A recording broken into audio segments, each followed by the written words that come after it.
Feminist criticism is a form of literary criticism that's based on feminist theories. Broadly, it's understood to be concerned with the politics of feminism, and it uses feminist principles to critique the male-dominated literature. Feminist criticism's roots are in women's social, political, economic, and psychological oppression. By seeking to view women in a new perspective and discover women's contributions to literary history, feminist criticism aims to reinterpret the old text and establish the importance of women's writing to save it from being lost or ignored in the male-dominated world. It also seeks to establish female perspectives as being of equal importance relative to male perspectives.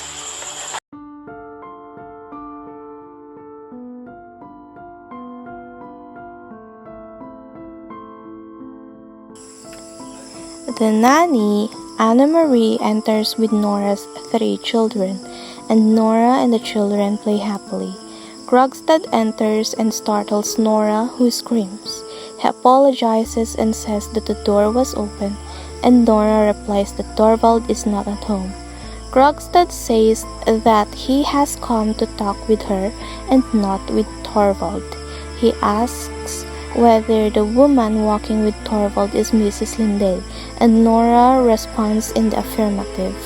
When Krogstad explains that he used to know Mrs. Lindell, Nora tells him that she already knew, and Krogstad says that he assumed that she did.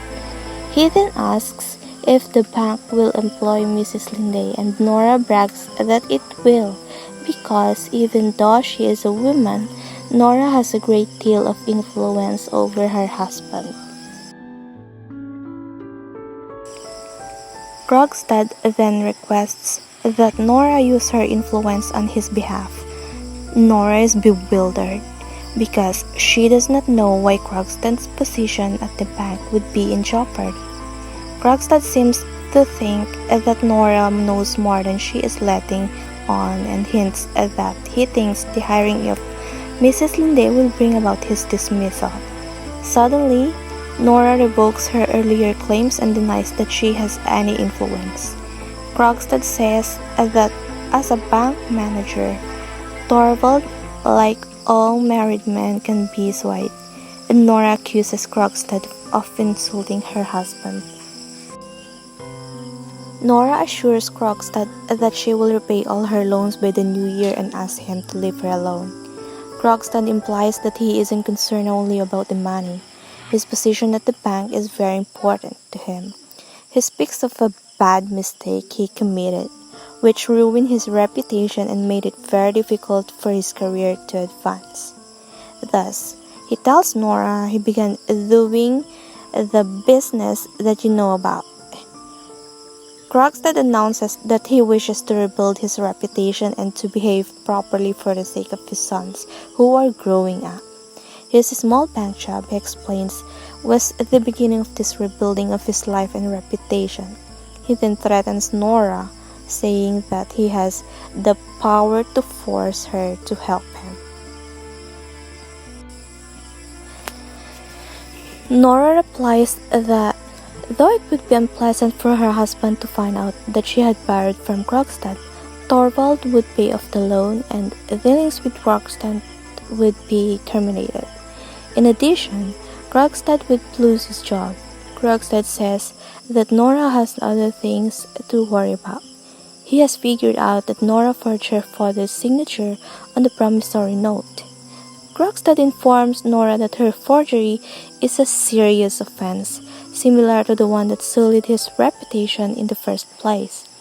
Nora dismisses Krogstad's suggestion, saying that she should not be faulted because her motives were honorable and pure. But Krogstad reminds her of the law. He threatens her once more and then leaves. The children return, but Nora sends them away. Though she is clearly disturbed by what has just happened, she makes an attempt to decorate the tree. Torvald returns and mentions that he noticed Krogstad departing. He guesses that Krogstad has asked Nora to speak on his behalf. After some hesitation, Nora admits as much. Torvald scolds Nora for speaking to Krogstad and warns her not to lie to him. Nora changes the subject and asks Torvald if he will help her find the perfect costume for the party. Nora asks what Krogstad did to warrant his bad reputation. Torvald responds that he forged signatures. Nora asks what his motives were in the matter. Torvald says he would never condemn a man for one indiscretion, but the real problem with Krogstad was that he refused to admit what he had done and take his punishment. Torvald talks about how lying and deceit corrupts a household's children. Nearly all young criminals have had lying mothers. Torvald exits and the nanny enters and says the children badly want to see their mother. Nora vehemently refuses and the nanny departs. Terrified, Nora mutters about the thought of corrupting her children. In the next brief, however, she rejects the idea that such corruption could occur. It is Christmas Day. The messiness of the area around the Christmas tree indicates that the Christmas Eve celebration has taken place. Nora paces the room uneasily, muttering to herself about her dilemma.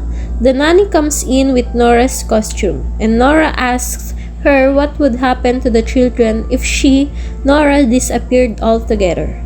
Mrs. Linde enters and agrees to mend Nora's costume for her. Nora tells Mrs. Linde that Dr. Rank is sick with a disease he inherited from his father, who was sexually promiscuous. Mrs. Linde guesses that Dr. Rank is the mysterious source of Nora's loan, but Nora denies the charge. Mrs. Linde remarks that Nora has changed since the previous day. Torvald returns, and Nora sends Mrs. Linde to see the children, explaining that Torvald hates the sight of sewing.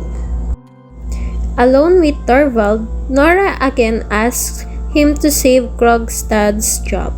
Torvald tells her that Mrs. Linde will replace Krogstad at the bank. Torvald says that Krogstad is an embarrassment and that he cannot work with him any longer. He explains that they are on a first-name basis only because they went to school together and that his familiarity humiliates him. When Nora calls Torvald's reasoning petty, he becomes upset and sends off a letter dismissing Krogstad. He then goes into his study. After Torvald exits, Dr. Rock enters and hints that he expects something bad to happen soon.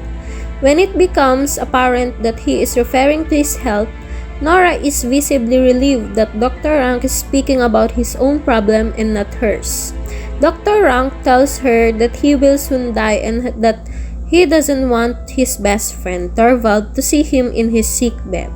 When the end is near, he tells Nora he will leave a calling card with a black cross across it to indicate that his death is imminent. Nora begins to flirt with Dr. Rank, coquettishly showing him her new stockings. She hints that she has a great favor to ask Dr. Rank. Presumably, she would like him to intervene on Krogstad's behalf. Before she is able to ask her favor, however, Dr. Rank confesses his love for her. This disclosure disturbs Nora and afterward she refuses to request anything from him, even though he begs her to let him help. He asks whether he should leave for good, now that he has proclaimed his love for her, but Nora is adamant that he continue to keep Torvald company. She tells Dr. Rank how much fun she has with him, and he explains that he has misinterpreted her affection. Nora says that those whose company she prefers are often different than those she loves. When she was young, she loved her father, but she preferred to hide with the maids in the cellar because they didn't try to dictate her behavior. The maid, Helen, enters and gives Nora a caller's card. Nora ushers Dr. Rank into the study with her husband and urges the doctor to keep Torvald there. Krogstad enters and announces that he has been fired. He says that the conflicts among Nora himself and Torvald could be solved if Torvald would promote him to a better job in the bank. Nora objects, saying that her husband must never know anything about her contract with Krogstad.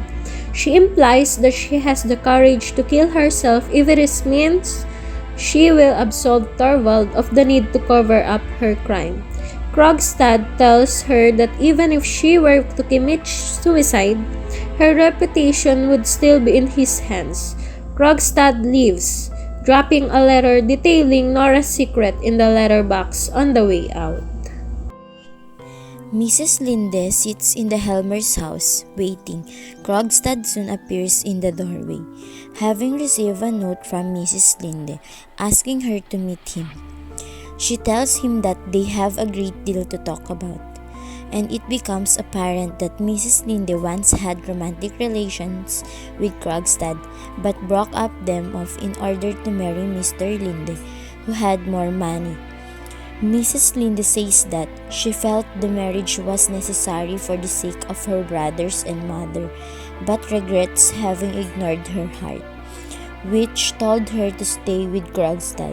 She tells Krogstad that she wants to get back together with him, to take of him and his children. Krogstad is overjoyed. Mrs. Linde hears the music stop upstairs and realizes that Torvald and Nora will soon return. She tells Krogstad that his letters is still in Torvald's letterbox, and Krogstad momentarily questions Mrs. Linde's true motives. Perhaps she has promised herself to him only to save Nora. Mrs. Linde calms Krogstad, saying, "When you've sold yourself once for someone else, you never do it again." She even tells him that although she originally hoped to persuade him to ask for his letter back, after observing the Helmer's household, she feels that Torvald was discover the truth about Nora. The dance ends, and Mrs. Linde urges Krogstad to leave. He says that he will wait for her downstairs, and she suggests that he walk her home. Krogstad then exits. Excited by the prospect of new life, Mrs. Linde puts on her coat and prepares to leave. Nora and Torvald enter, Nora begging to return to the party. Torvald compliments and teases Nora for Mrs. Linde's benefit, then leaves the room in search of candle. While he is gone, Mrs. Linde tells Nora that she was spoken to Krogstad, and that Nora must tell her husband everything. Nora says, "I knew," but then says that she will not tell Torvald. Mrs. Linde reminds her of the letter. Torvald returns, notices Mrs. Linde's knitting, and tells her that she should take up embroidery instead, saying that embroidery is a more graceful pastime than knitting. Mrs. Linde says goodnight and then departs. Torvald expresses his relief that Nora's boring friend has gone, and he begins to move towards his wife. She tells him to stop watching her, but she protests that he is always entitled to watch his prized possession. He continues his sexual advances, telling Nora that when they are in public, he imagines her as his secret fiancée and young bride. Nora continues to protest, saying she wishes to be alone. Dr. Rank knocks on the door, annoying Torvald by calling so late. In front of Torvald, Nora and Dr. Rank speak in coded terms about the experiment that Dr. Rank was to do on himself. Dr. Rank says that the result is clear, then exits. Torvald thinks that Dr. Rank is simply drunk, but Nora understands that Dr. Rank has come to tell her that he is certain of his impending death. Torvald goes to retrieve his mail and notices that someone has been tampering with the mailbox lock. using one of Nora's hairpins. Nora blames the children. In the mail, Torvald finds that Dr. Rank has left 2 calling cards with black crosses on them. Nora explains to Torvald that this means that Dr. Rank has gone away to die. Torvald expresses sadness, but decides that Dr. Rank's death might be best for everyone, since it will make Torvald and Nora quite dependent on each other. He tells Nora that he loves her so much that he has wished in the past that Nora's life were threatened so that he could risk everything to save her. Avoiding women's restrictions and stereotypes was the main goal of these main 3 characters. A Doll's House leaves readers grasping the concept that people control women's liberations and society. Why is A Doll's House feminist? The main reason why is the feminism behind Henrik Ibsen's A Doll's House is the way in which for Nora to gain her independence. She has to give up her children and her home, leaving her husband in that role. What remains is the idea that an individual can be a part of one sphere, but not both. How is feminism shown in A Doll's House? Feminism is the advocacy of women's rights on the grounds of being politically, socially, and economically equal to men. The way which Torvald calls Nora by pet names dehumanizes her as a character. He doesn't see her as an equal, and therefore he doesn't treat her as an equal.